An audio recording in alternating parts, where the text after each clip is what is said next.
Chapter 11. The people occupied Jerusalem. The leaders of the people were living in Jerusalem, the holy city. A tenth of the people from the other towns of Judah and Benjamin were chosen by sacred lots to live there too, while the rest stayed where they were. And the people commended everyone who volunteered to resettle in Jerusalem. Here is a list of the names of the provincial officials who came to live in Jerusalem. Most of the people, priests, Levites, temple servants, and descendants of Solomon's servants, continued to live in their own homes in the various towns of Judah, but some of the people from Judah and Benjamin resettled in Jerusalem. From the tribe of Judah, Athaiah son of Uzziah, son of Zechariah, son of Amariah, son of Shephatiah, son of Mahalalel, of the family of Perez. Also Maaseiah, son of Barak, son of Kolhozah, son of Haziah, son of Adaiah, son of Joiarib, son of Zechariah, of the family of Shelah. There were 468 descendants of Perez who lived in Jerusalem, all outstanding men. From the tribe of Benjamin, Sallu, son of Meshullam, son of Joed, son of Pedaiah, son of Kolaiah, son of Maaseiah, son of Ithiel, son of Jeshiah.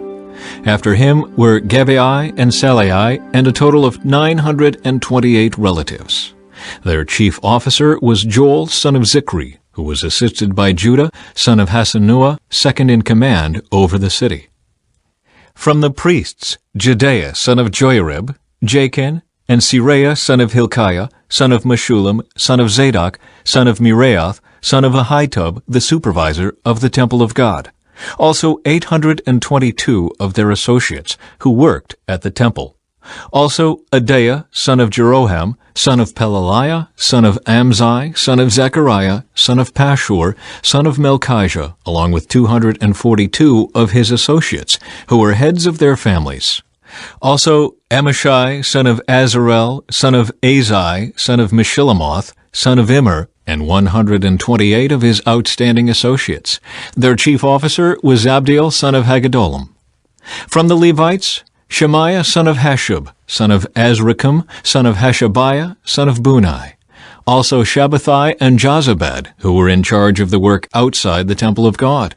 Also Mattaniah, son of Micah, son of Zabdi, a descendant of Asaph, who led in thanksgiving and prayer. Also Bakbukiah, who was Mattaniah's assistant, and Abda, son of Shammua, son of Galal, son of Jeduthun. In all, there were 284 Levites in the holy city. From the gatekeepers, Akub, Talman, and 172 of their associates, who guarded the gates.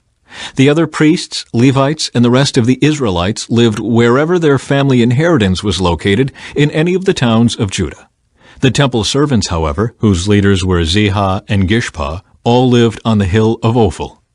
The chief officer of the Levites in Jerusalem was Uzzi, son of Bani, son of Hashabiah, son of Mattaniah, son of Micah, a descendant of Asaph, whose family served as singers at God's temple. Their daily responsibilities were carried out according to the terms of a royal command. Pethahiah, son of Meshezabel, a descendant of Zerah, son of Judah, was the royal advisor in all matters of public administration.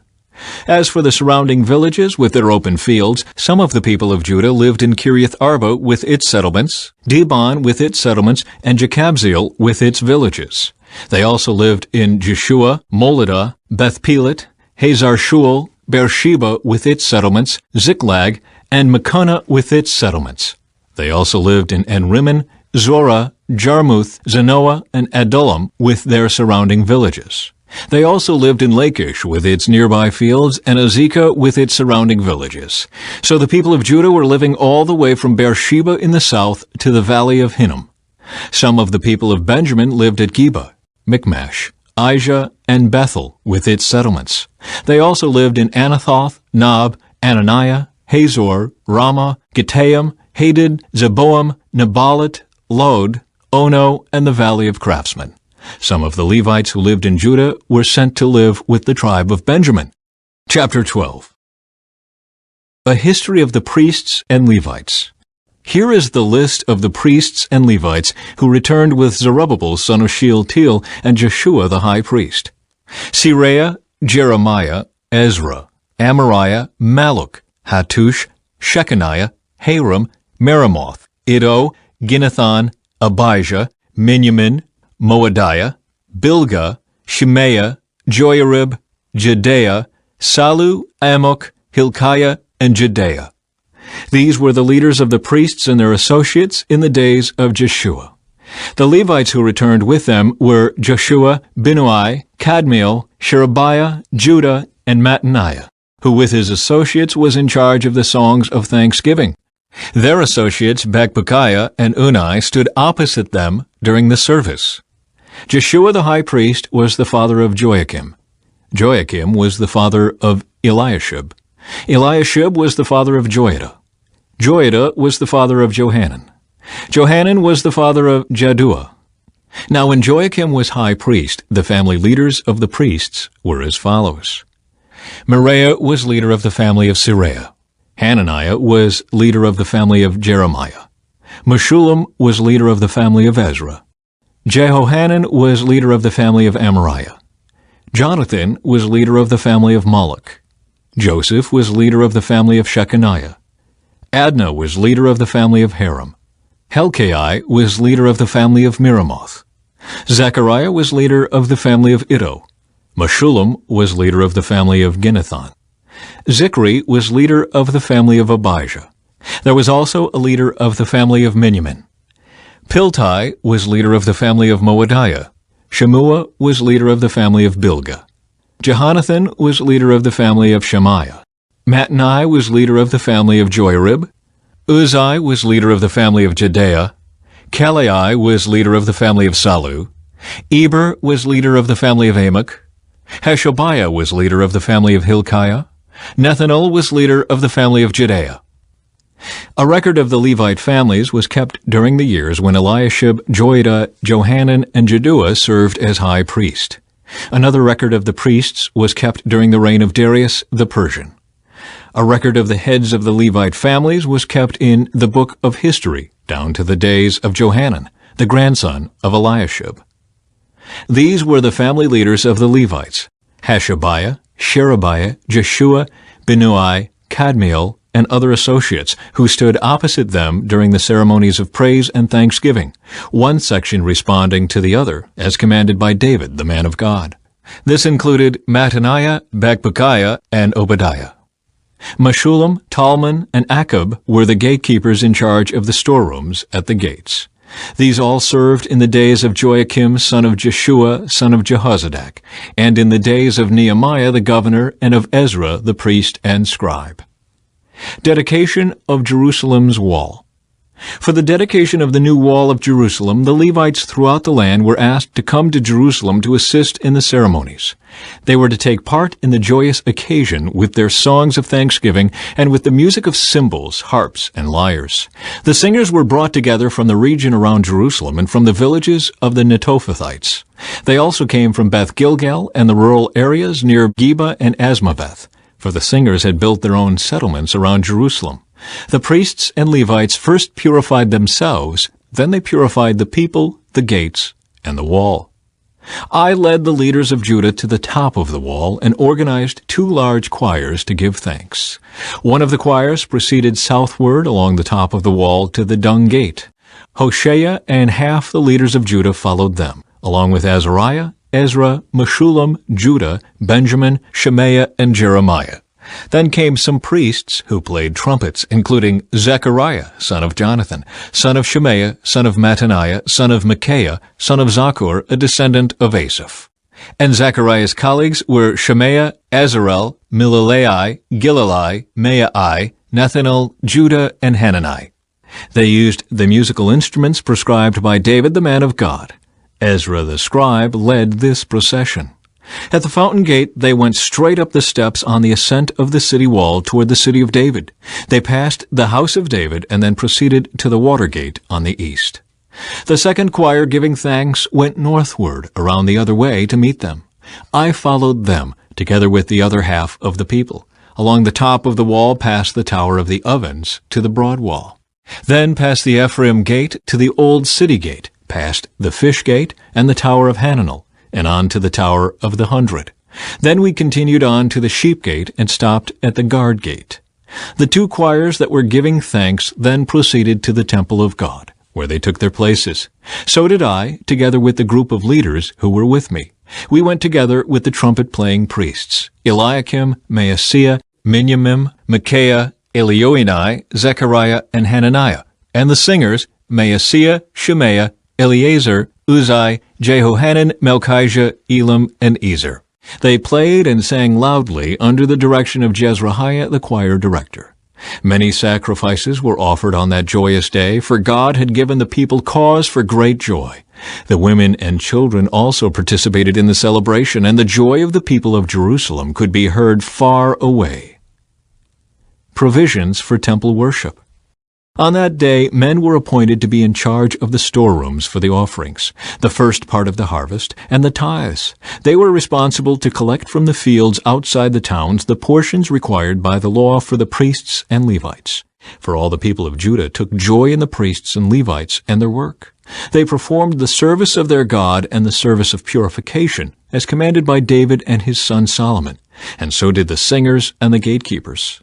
The custom of having choir directors to lead the choirs in hymns of praise and thanksgiving to God began long ago in the days of David and Asaph.